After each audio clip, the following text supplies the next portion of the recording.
ஞாயிற்றுக்கிழமை அந்த கர்த்தருடைய நாள், ஆண்டவருடைய நாளிலே ஆண்டவருடைய சமூகத்திலே ஆண்டவரை தேடும்படியாக நாம் கூடி வருவதற்கு கர்த்தர் திருப்பி கொடுத்திருக்கிறார். ஒரு விஷயம், நாங்கள் யாவரும் கண்களை மூடினவர்களாக இந்த காலையில் நாம் ஜெபிக்க போகின்றோம். நாங்கள் ஜெபத்தோடு கூட இந்த வேலையை நாங்கள் ஆரம்பிக்கலாம். கண்களை மூடி நாம் ஜெபத்திலே காணப்படுவோம். ஹல்லேலூயா, ஸ்தோத்திரம்.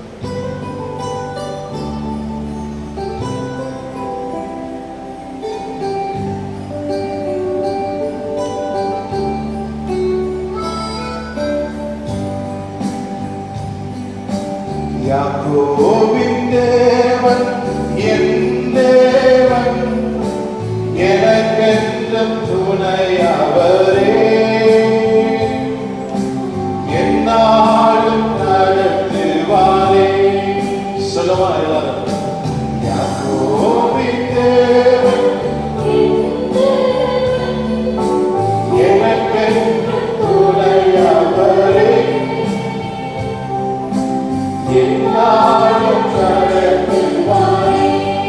என்னோட்டத்தில்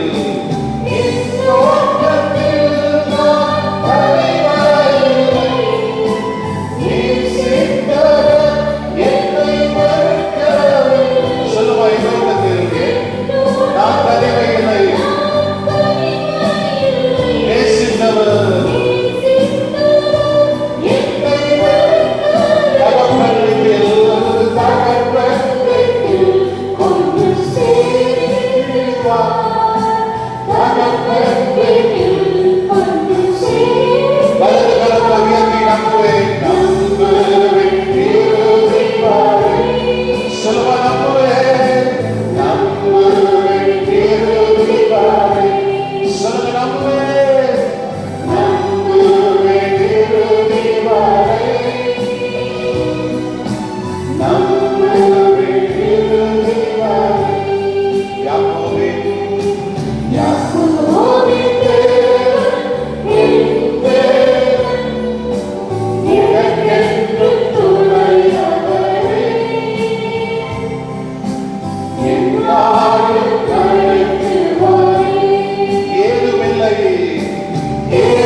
நன்மையான காலை நேரத்துக்காக நாங்கள் உமக்கு நன்றிகளை சொல்லுகிறோம். இந்த காலையிலே வார்த்தையை தியானிக்கும்படியாக ஆண்டவரே இந்த காலையில் நாம் வந்திருக்கிறோம், கூடி இருக்கிறோம். ஆண்டவரே இந்த வேளையில் உடைய ஜீவனுள்ள வார்த்தைகளை எங்களுக்கு விட்டு தரும்படியாக கேட்கிறோம். உடைய ஜீவனுள்ள வார்த்தையை கவனமாய் செவி கொண்டிருக்கத்தக்கதாக ஆண்டவரே உடைய செவிகள் இருதயமும் திறந்திருக்கத்தக்கதாக உதவி செய்யும்.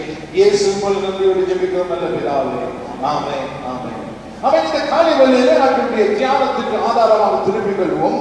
அப்போஸ்தலனாகிய பவுல் பிலிப்பியருக்கு எழுதின நிருபம் 1வது அதிகாரம் 28வது 29வது 30வது வசனங்களுக்கு வேதாகமத்தை திரும்பிக் கொள்ளலாம். பிலிப்பியர் புத்தகம் 1வது அதிகாரம் 28 29 30வது வசனங்களுக்கு நாம் திரும்பிக் கொள்ளலாம். வாசிக்கிற பொழுது கவனமாய் செவி கொடுங்கள்.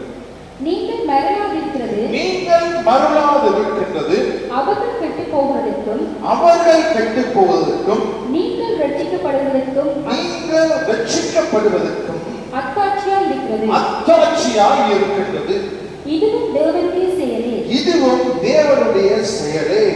ஏனெனில் கிறிஸ்துவிடத்தில் விசுவாசிக்கிறதற்கு மாத்திரமல்ல அவர் நிமித்தமாக பாடுபடுவதற்கும் உங்களுக்கு அருளப்பட்டிருக்கின்றது. நீங்கள் என்னிடத்தில்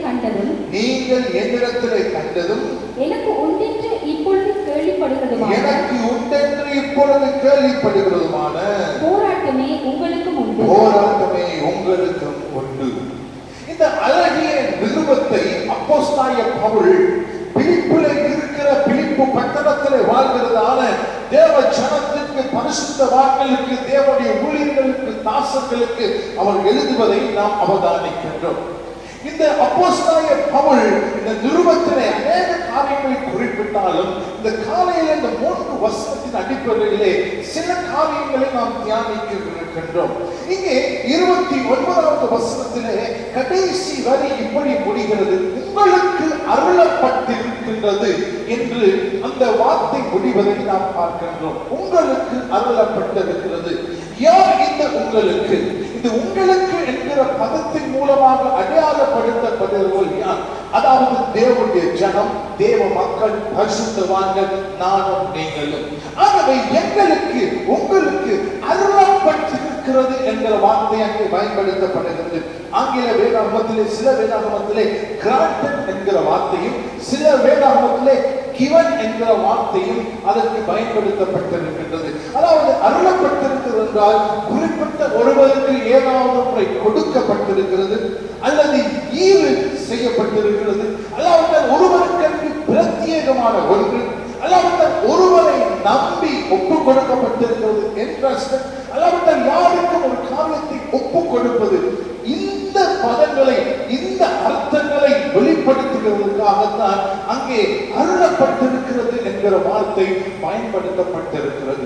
எனவே அருமையான தேவ ஜனமே, தேவ பிள்ளைகளே, இந்த காலை வேளையில கர்த்தருடைய ஆவியானவர் எங்களுக்கு நினைவுபடுத்த விரும்புகிற காரியம் என்னவென்று சொன்னால், எனக்கும் உங்களுக்கும் ஆண்டவரை நம்பி இருக்கிற பிள்ளைகளாகிய எங்களுக்கு ஒரு காரியம் ஈவாக, அல்லாவிட்டால் கொடையாக, அல்லாவிட்டால் எங்களுக்கு நம்பி ஒப்பு கொடுத்திருக்கிறாரா? அது என்ன?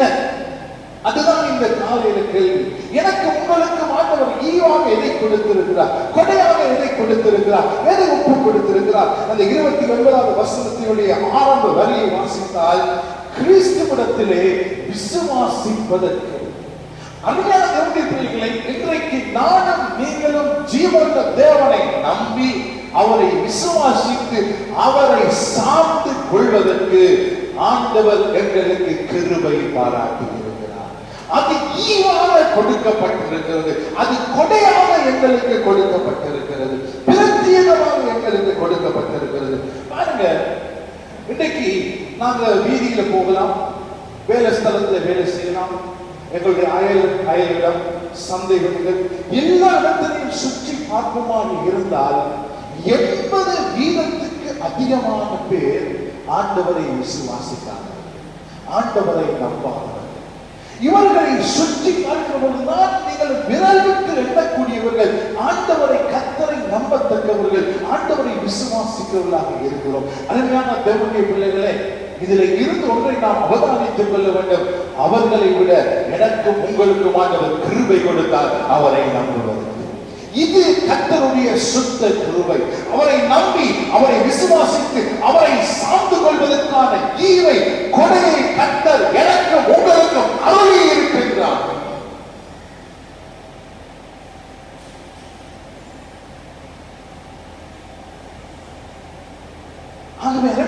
இது ஒரு ஈவு, இது ஒரு கொடை என்பதை மறந்துவிட வேண்டாம். அது மாத்திரமல்ல, நானும் நீங்களும் ஏதோ ஒருவர் கூறினபடினாலே, அல்லாவிட்டால் ஏதோ ஒரு விதத்திலே அறிந்து கொண்டபடினாலே, அல்லாவிட்டால் ஏதோ ஒரு சந்தர்ப்பத்திலே தெரிந்து கொண்டபடினாலே கிறிஸ்துவை அறிந்திருக்கிறோம். இதே சந்தர்ப்பம் எங்களுக்கும் நிகழ்ந்திருக்கும். நாங்களும் சிலரை ஆண்டவரை குறித்து சொல்லி இருக்கலாம், சிலருக்கு நாங்கள் அன்பை பகிர்ந்திருக்கலாம். ஆனால் அந்த சந்தர்ப்ப சூழ்நிலைகள் எல்லாம் அவர்கள் ஆண்டவரை நம்பாமல் ஏற்றுக்கொள்ளாமல் இருந்த சந்தர்ப்பங்களும் உண்டு. ஆனால் ஏதோ ஒரு விதத்துல கர்த்தர் என்னை உங்களை முன்குறித்து கிருபையாய் இருந்தபடினால நானும் நீங்களும் அவரை நம்பி இன்றைக்கு ஆலயத்தில் இருக்கிறோம். எத்தனையோ நம்பல, விசுவாசிக்கல. இன்றைக்கு வீதியில எல்லாம் பார்க்கிற பொழுது ஆண்டவரை அறியாதவர்கள் கூட்டமாக. ஆகவே பிரத்யேகமாக என்னையும் உங்களையும் நம்பி ஆண்டவர் ஈவை கொடுத்தார். அந்த ஈவின் மூலமாக நாம் அவரை விசுவாசிக்கிறோம். லூக்கா சுவிசேஷம் 23வது அதிகாரம் 39வது வசனத்திலிருந்து 43வது வசனம் வரைக்கும் நாங்கள் வாசிக்கலாம். லூக்கா சுவிசேஷம் 23வது அதிகாரம் 39வது வசனத்திலிருந்து 43வது வசனம் வரைக்கும். அன்றைய சிலுவையில் அறையப்பட்டிருந்த குற்றவாளிகளில் ஒருவன், நீ கிறிஸ்துவானால் உன்னையும் எங்களையும் ரட்சித்துக் கொள் என்று அவனை இகழ்ந்தான். மற்றவன் அவனை நோக்கி, நீ இந்த ஆக்கினைக்குட்பட்டவனாய் இருந்து தேவனுக்கு பயப்படுவது இல்லையா? நாமும் நியாயப்படி தண்டிக்கப்படுகிறோம். நாம் நடப்பித்தவைகளுக்கு தக்க பலனை அடைகிறோம். இவரோ தகாத ஒன்றையை நடப்பிக்கவில்லையே என்று அவனை கடிந்து கொண்டு இயேசுவை நோக்கி, ஆண்டவரே, நீர் உம்முடைய ராஜ்யத்தில் வரும்போது அடியேனை நினைத்தருளும் என்றார். இங்கே பார்க்கிறோம், எங்கள் எல்லாருக்கும் தெரிந்த ஒரு அழகான சம்பவம். இயேசு கிறிஸ்துவுடைய சிலுவை மரணம், அவருடைய கடைசி மணித்துளிகள். அந்த நேரத்தில் அவர் பரிசுத்தம் உள்ளவராக, பாவம் அறியாதவராக சிலுவையில் அவர் தொங்குகிற அந்த நேரத்தில் 2 பேர் அவருக்கு பக்கத்தில் குற்றவாளிகளாக கள்ளராக நிற்கிறார்கள். கொஞ்சம் கற்பனை செய்து பார்ப்போம். இந்த 2 பேரும் 2 கள்ளரும் இயேசு கிறிஸ்துவுடைய கடைசி நிமிஷங்களை கொஞ்சம் கூட அவதானித்திருப்பார்கள். அவருக்கு பக்கத்துல தொங்குற பொழுது ஒருவேளை அவர் சிலுவையில் பேசின வார்த்தைகளை அவர்களால் கேட்டிருக்க முடியும். அவர் அடைந்த ஆக்கினை, அவருடைய முகத்தின் பிரகாசம், அவர் அமைதியாக சாந்தமாக இருந்தபடி நிலைமைகள் எல்லாம் அவர்கள் அவதானித்திருக்க முடியும். அவர்கள் கூர்ந்து கவனித்திருக்க முடியும் என்று 2 பேரும். ஆனால் அது எல்லாம் கண்டதில் ஒருத்தன் செய்கிறான், அவரை ஏழுகிறார். ஒருத்தன் அவரை பெருமைப்படுத்தவில்லை, நம்பல. ஒருத்தன் அவரை விசுவாசிக்கல. ஆனால் இன்னொருவன் என்ன செய்கிறான்? அவரை நம்புகிறான், அவரை விசுவாசிக்கிறான். அவன் சொல்றான், ஆண்டவரே என்னையும் நினைத்துக் கொள்வோம். பொருளாக சொன்னார், இன்றைக்கு என்னோடு கூட பரதேசில் இருப்பார். எவ்வளவு அழகான வார்த்தை. 2 பேருக்கும் சந்தர்ப்பம் கிடைத்தது. ஆனால் ஒருவன் நம்பினான், ஒருவன் நம்பவில்லை. ஒருவனுக்கு விசுவாசிக்க சந்தர்ப்பம், ஒருவனுக்கு விசுவாசிக்க சந்தர்ப்பம் கிடைக்கவில்லை. இதே போலதான் இன்றைக்கு பெருமையானவர்களை கர்த்தர் மீது நம்பிக்கை வைப்பது, கர்த்தர் மீது விசுவாசம் கொள்வது எங்களுக்கு பாக்கியமாக ஈவாக கர்த்தர் அருள் இருக்கிறபடினால் தான் நாங்கள் நம்பிக்கிறோம். அந்த 2 பேர்ல 2 கர்த்தர்ல ஒருத்தனுக்கு அந்த ஈவு இருந்துச்சு, ஒருத்தனுக்கு இல்லை. ஒருத்தன் ரட்சிக்கப்பட்டான், ஒருத்தன் கெட்டு போய்விட்டான். ஒரு சுவாரஸ்யமான ஒரு கதைகள் முதல் போதகர் சொன்னார். தங்களுடைய வாலிப நாட்களிலே அவர்கள் எளியவர்களாக இருந்து சபையிலே பயங்கரமாக செயல்பட்டு வந்தார்கள். அப்ப அவர்களுடைய இளைய வயதில் இருக்கிற பொழுது அங்கே இருந்த மூத்த போதகர் மிகவும் வயது முதிர்ந்தவர். அவனுக்கு இந்த 2 பேரையும் பிடிக்காது. ஏன்னா அவன் சொல்ற ஒன்றையும் அவங்க செய்வதில்லை. அவன் ஒன்று சொன்னா மாறித்தான் செய்வாங்க. அவங்களுக்கும் இவருக்கும் எப்பவுமே ஒரு பொருள்களை முரண்பாடு இருக்கும், விரும்பவே மாட்டாங்க. இப்படியாக காலம் கடந்து கொண்டு போகிற பொழுது இந்த மூத்த போதகருடைய மரண நாள் வந்துவிட்டது, மரண நேரம் நெருங்கி விட்டது. மரண நேரம் நெருங்கின பொழுது அந்த மூத்த போதகர் என்ன செய்தாலும் இந்த 2 இளையவர்களையும் அழைத்து அனுப்பினாராம் வரும்படியாக. அப்படி அவர்கள் வந்தார்கள், படுக்கையில படுத்திருக்கிறார். 2 பேர் பக்கத்தில் இருக்கிறாங்க, ஒருத்தர் பின்னால ஒரு நங்கால. இங்கிருந்து 2 பேரும் அமைதியாக இருந்து அவரை பார்த்துக் கொண்டிருக்கிறார்கள். அவருடைய முடிவின் நேரத்தை அவதானித்துக் கொண்டிருந்தார்கள். அவங்க சாந்தமாக அமைதியாக இருக்கிற பொழுது இவங்களுக்கு ஒரு போராட்டம். இவ்வளவு காலம் எங்களுக்கு கொடுத்தவர், எங்களுக்கும் ஆகாது, இந்த ஆளுக்கும் ஆகாது. ஆனா கடைசி நேரத்துல ஒரு எல்லாமே வெளியில விட்டுட்டு எங்க 2 பேரை மட்டும் வச்சிருக்கிறாங்க. உங்களுக்கு அதுக்கு ஒரு பெருமை வந்துச்சு. மெதுவா அவங்க கேட்டாங்களாம், அல்லாடி கல்லாடி இருக்கிற பொழுது, ஆஸ்டர் நீங்க ஊழியம் செய்ய நீங்க எங்களுக்கு போதித்து கொண்டு கேட்கல, உங்களுக்கு எங்களை கண்டா பிடிக்காது. ஆனா கடைசி நேரத்துல ஏன் எங்களை கூப்பிடுறீங்க? அவர் மெதுவாக சொன்னாரா, இயேசு சாகைக்கு 2 கல்லர் இருந்தது போல நான் சாகும் பொழுதும் எனக்கு பக்கத்துல 2 கல்லர் தேவைப்பட்டார். ஆனா இன்றைக்கு அவர்கள் 2 பேரும் எவ்வளவு பெரிய ஊழியர்களாக நேயருக்கு ஆசீர்வாதமாக கற்ற மாற்றிருக்க அவருடைய வாழ்வு மாறுகிறார். அது வேறுபடும். அருமையானவர்களே, 2 கல்லர் சிலுவைகள், ஒருவனுக்கு சந்தர்ப்பம், ஒருவனுக்கு சந்தர்ப்பம் கிடைக்கிறது. இதுதான் இன்றைக்கு எங்களுடைய நிலைமை. அநேக வெளிநாட்டில் இருக்கிறவர்கள் சொன்னாங்க, மாசம் நான் வெளிநாட்டில் வந்த பின்னால் ஆண்டவர் ஆரம்பிச்சது, யாழ்ப்பாணத்தில் இருந்திருந்தா ஆரம்பிச்சிருக்க மாட்டேன். கர்த்தர் கிருபையாக இருந்தபடினால அவர்களை அங்கே கண்டுபிடிச்சார். அந்த கிருபை இந்த ஈவு எனக்கு உங்களுக்கு அருளப்பட்டிருக்கிறது. எப்படி தெரியுமா? அவர் மீது நம்புவதற்கு விசுவாசம். அந்த வசனத்தை பார்த்தால் அது மாத்திரமில்லை, இன்னொரு காரியம் அருளப்பட்டிருக்கு. விசுவாசம், நம்பிக்கை கர்த்தர் மீது வைப்பதற்கு எங்களுக்கு கிருபை இருக்கிறது, ஈவு இருக்கிறது. அதே வேளையில இன்னொன்று கொடையாக, இன்னொன்று ஈவாக இருக்கிறது. என்ன தெரியுமா? வாசிங்க 29வது வசனம் திரும்ப. ஏனெனில் கிறிஸ்துவிடத்தில் விசுவாசிக்கிறதற்கு மாத்திரமல்ல, அவர் நிமித்தமாக பாடுபடுகிறதற்கும் உங்களுக்கு அருளப்பட்டிருக்கிறது. அவர் நிமித்தமாக பாடுபடுகிறதற்கும் உங்களுக்கு அருளப்பட்டிருக்கிறது. முதலாவது ஏற்றுக்கொள்ள எங்களுக்கு விருப்பமாமே நல்ல அதெல்லாம் சொல்லுவோம். ஆனால் இரண்டாவது ஏற்றுக்கொள்வதற்கு கஷ்டம். ஏற்றுக்கொள்ள விரும்பினால் என்ன, விரும்பாவிட்டால் என்ன, ஆண்டவருடைய பிள்ளைகளுக்கு ஆண்டவர் விசுவாசிக்கிறதுக்கும் உபத்திரவத்தையும் கொடையாக ஈவாக கொடுத்து தான் இருக்கிறார்.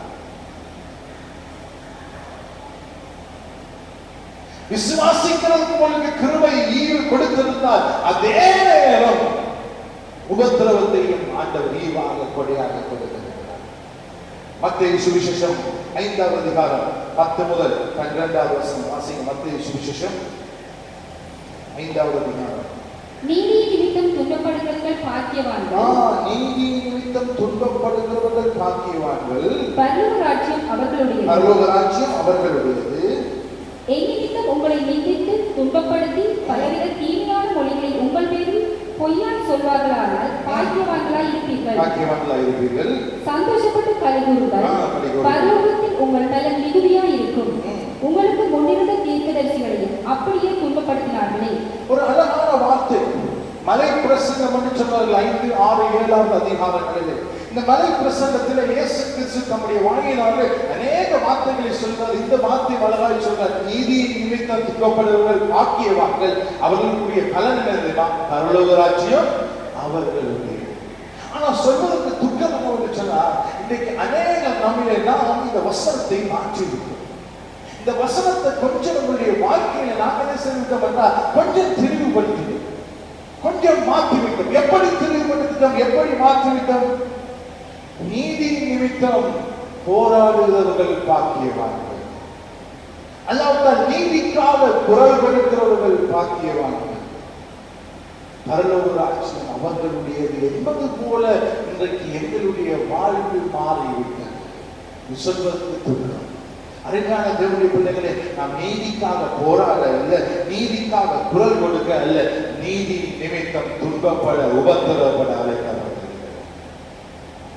இது எங்களுக்கு கொடையாக ஈவாக கர்த்தர் கொடுத்திருக்கார். அப்படி இருந்தால் தான் பரலோக ராஜ்யம் வந்துள்ளது. நீதிக்காக குரல் கொடுத்தால், நீதிக்காக போராடினால் பரலோக ராஜ்யம் எங்களுக்குரியதே அல்ல. ஆகவே நாம் போராட அழைக்கப்படவில்லை என்பதை புரிந்து கொள்வோம். அப்போஸ்தலனாகிய பவுல் இதை வெறுமனே சொல்லாமல் இதை ஒரு அனுபவித்துக் கொண்டுதான் சொல்லுகிறார். தெரியுமா? அந்த கடைசி வசனம் 30வது வசனத்திலே சொல்லுகிற பொழுது படிக்கிறார், இப்பொழுது கேள்விப்படுகிற போராட்டம் தான் உங்களுக்கு உண்டு. நான் போராடுகிறதை நீங்கள் பார்க்கிறீங்க. பாருங்க, நீங்கள் எண்ணத்தில் கண்டதும் எனக்கு உண்டென்று இப்பொழுது நீங்கள் கேள்விப்படுகிற போராட்டம் தான் உங்களிடத்திலே உண்டு. அவனது போராட்டத்துக்கூடாக, கடிதத்துக்கூடாக, துன்பத்துக்கூட போய்கொண்டு இருந்த பொழுதுதான் இதை எழுதினான். எப்பொழுது நான் சிறைவாசனம் அனுபவிக்கிற பொழுது, இந்த பிலிப்பியர் 1வது அதிகாரம் 7வது வசனத்தையும் 14வது வசனத்தை வாசித்தீர்கள் என்றால், என் கட்டுக்களிலே என்ற வார்த்தை பயன்படுத்தப்படுகிறது. அப்படி என்று சொன்னால் என்ன? சிறையில் இருக்கிற பொழுது, வேதனை அனுபவிக்கிற பொழுது, துன்பப்படுகிற பொழுது, நெருக்கப்படுகிற பொழுதுதான் இந்த பிலிப்பியர் நிருபத்தை அவன் எழுதுகிறான். அனுபவித்துக் கொண்டு எழுதினார். அவனுடைய வாழ்வை அவதானித்தீங்கன்னா உங்களுக்கு தெரியும் எப்படிப்பட்ட வேதனைகள், நெருக்கடிகள், துன்பங்கள், அடிகள், உதைகள், உபத்திரவங்களுக்குள்ளாக அவன் கடந்து சென்றான். எனக்கு இருக்கிற போராட்டம் தான் உங்களுக்கு இருக்கின்றவன் சொல்லுகிறான். கருமையான தேவனுடைய பிள்ளைகளே, இன்றைக்கு ஆண்டவருடைய பிள்ளைகளாக எனக்கும் உங்களுக்கும் கர்த்தர் ஈவை கொடுத்திருக்கிற என்ன ஈவு தெரியுமா? முதலாவது கர்த்தரை நம்புவதற்கு, இரண்டாவது அவர் நிமித்தம் பாடுகிறது. அதுக்கு மேலுள்ள வசனத்தை 28வது வசனத்தை வாசித்தார். நீங்கள் மருளாமல் இருப்பது, நீங்கள் ஈடாட்டம் காணாமல் இருப்பது, நீங்கள் தளம்பி போகாமல் இருப்பதற்கு என்னவா? அவர்கள் கெட்டு போவதற்கும், ஆண்டவரை விசுவாசியானவர்கள், ஆண்டவரை எதிர்க்கிறவர்கள் கெட்டு போவதற்கும், நீங்க நீங்க தேவனுடைய பிள்ளைகள் ரட்சிக்கப்படுவதற்கு அத்தாட்சி. அத்தாட்சி என்றால் ஒரு என்ன சொல்றது, ஒரு நிரூபணம் அல்லது உறுதிப்பாடு. ஒரு ஃபார்ம் சைன் பண்ணா ஜிஎஸ் அத்தாட்சிப்படுத்துறது, ஏஜிஎஸ் அத்தாட்சிப்படுத்துறது, அதிபர் அத்தாட்சிப்படுத்துறது, அது உறுதி. கர்த்தர் எனக்கு உங்களுக்கு அத்தாட்சி கொடுக்குறதா? என்ன அத்தாட்சி தெரியுமா? நாங்கள் ஈடாட்டம் இல்லாமல் இருந்தால் ஆண்டவரை எதிர்க்கிறவர்கள் கெட்டு போவார்கள், ஆனால் ஈடாட்டம் இல்லாமல் நானும் நீங்களும் ரட்சிக்கப்படுகிறோம். இது கர்த்தருடைய செயல். ஆகவே அருமையான தேவனுடைய பிள்ளைகள், இந்த காலை வேளைகளில் நாம் சற்று நிதானித்து எங்களை கொஞ்சம் யோசித்து எங்களை தியானிக்க கர்த்தர் நம்மை அழைக்கிறார். இந்த உலகத்திலே நாம் பார்த்து கொண்டிருக்கிறோம்.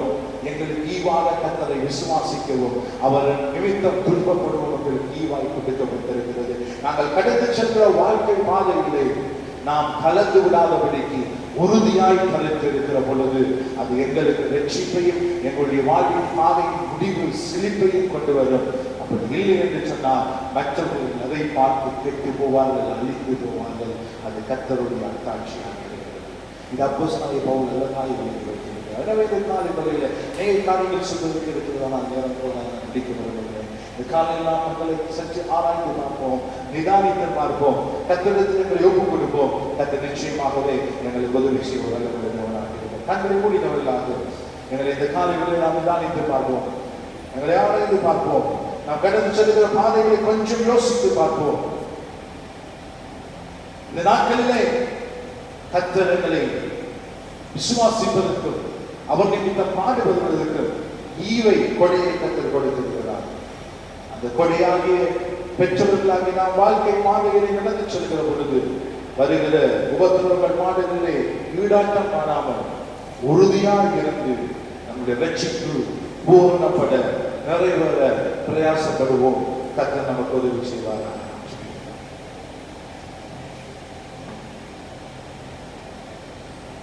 செய்வோம். நல்ல பிதாவே, நல்ல காலை வேளைக்காக நமக்கு நன்றி. ஆண்டவரே, நீ உங்களுடைய தெய்வம். இந்த ரட்சிப்பு உங்களுடைய கிருபையினால் எங்களுக்கு கிடைத்ததற்காக நாங்கள் நன்றியோடு உங்களை ஸ்தோத்திரிக்கிறோம். உங்களுடைய சமூகத்தில் இந்த காலையிலே வந்து ஆண்டவரே உங்களுடைய நாமத்தை துதித்து உம்மை பாட, உங்களுடைய நாமத்தை நாங்கள் ஆராதனை செய்து உம்மை உயர்த்த தந்த கிருபைக்காக நமக்கு நன்றி சொல்கிறோம். ஆண்டவரே, உங்களுடைய வார்த்தைக்காக உமக்கு ஸ்தோத்திரம்.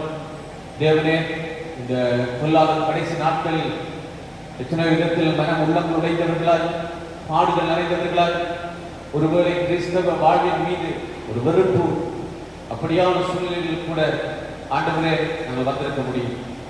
ஆனால் இந்த காலைகளில் தேவனே உம்முடைய வார்த்தை எங்களோடு பேசியபடியால் உம்மை நன்றியோடு நாங்கள் துதிக்கிறோம். ஆண்டவரே கர்த்தாவே, நீர் உம்மீது வைத்திருந்த விசுவாசம் ஆண்டவரே அது ஒரு கொடையாய் எங்களுக்கு நீர் தந்திருக்கிறீர்கள்.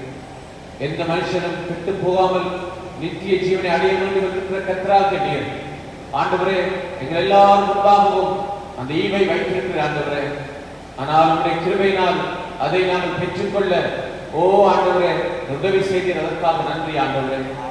தேவரே, நீர் தந்த ஆண்டவர் மீது வைத்திருந்த விசுவாசம் கர்த்தாவே அதை நாங்கள் பெற்ற கொடை என்பதையும், அதே போல கிறிஸ்தவ ஓட்டத்தில் ஆண்டவரே அனுதினமும் நாங்கள் உம்முடைய நாமத்தின் நிமித்தம் ஆண்டவரே படுகிற துன்பங்கள் இவைகளை நீர் அருளுகிற கொடை என்பதை நாங்கள் ஒவ்வொருவரும் புரிந்து கொள்ள உதவி செய்யும்.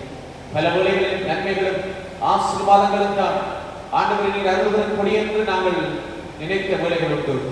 ஆனால் துன்பங்களும் குறைவுகளும் தேவனுடைய பாடுகளும் கூட நீர் உம்முடைய பிள்ளைகளுக்கு அனுமதித்த கொடை என்பதை நாங்கள் புரிந்து கூட எங்களை கிருபை தாரும். தேவனே, இந்த கடைசி நாட்களில் குறைவுகளும் எல்லாமைகளும் ஆண்டவரை அன்பு தணிந்து போகிற நாட்களும் ஆண்டவரை பொல்லாத காரியங்கள் நடைபெறுகிற காரணமாய் இருக்கிறது.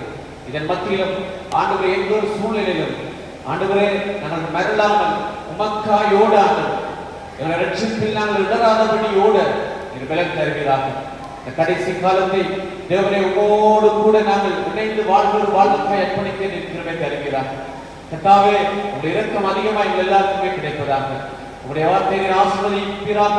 இந்த காலங்களில் யாரெல்லாம் ஆனால் சோர்ந்து போய் உடைந்து போய் துன்பங்களோடும் அந்த பாடுகளோடும் வியாகுலங்களோடும் கர்த்தாவே உங்களுடைய நாமத்தின் மீது வைத்த விசுவாசத்தினால் என்னுடைய வாழ்க்கையில் எதுவுமே நடக்கவில்லை என்ற ஒரு உள்ளான கேள்வியோடு கூட வந்திருக்க முடியும். ஆனாலும் ஆண்டவரே உமக்காய் அந்த அழைப்பு நாங்கள் பெற்றுக்கொண்ட அந்த கொடி என்கிற விசுவாசத்திலும் அதே போல நீர் அருளுகிற கொடியேற்றுகிற துன்பத்திலும் பங்குள்ளவர்களாய் நாங்கள் நேர்த்தியாய் கிறிஸ்தவ வாழ்வை ஓடி முடிக்க எங்களுக்கு கிருபைக்காக உமக்கு எல்லா மகிமையும் துதியும் கனமும் உமக்கே தருகிறோம். இந்த பிள்ளைகளை ஆசீர்வதியும், வார்த்தை கொடுத்த உங்கள் தாசனை ஆசீர்வதியும். ஓ தேவனே, உடைய நாமம் பிறந்தவர்கள் வாழ்வில் மகிமைப்படும்படியாய் உடைய பரிசுத்த கரங்களில் எல்லாரையும் ஒப்புக் கொடுத்து இயேசுவின் நாமத்தில் நன்றியோடு தாழ்மையோடு ஜெபிக்கிறோம் எங்கள் நல்ல பிதாவே. ஆமென். நம்முடைய கர்த்தராகிய இயேசு கிறிஸ்துவின் கிருபையும் பிதாவாகிய தேவனுடைய அன்பும் பரிசுத்த ஆவியானவருடைய அன்பின் ஐக்கியமும் நம் அனைவரோடும் எப்போதும் நிறைவாய் இருப்பதாக. ஆமென்.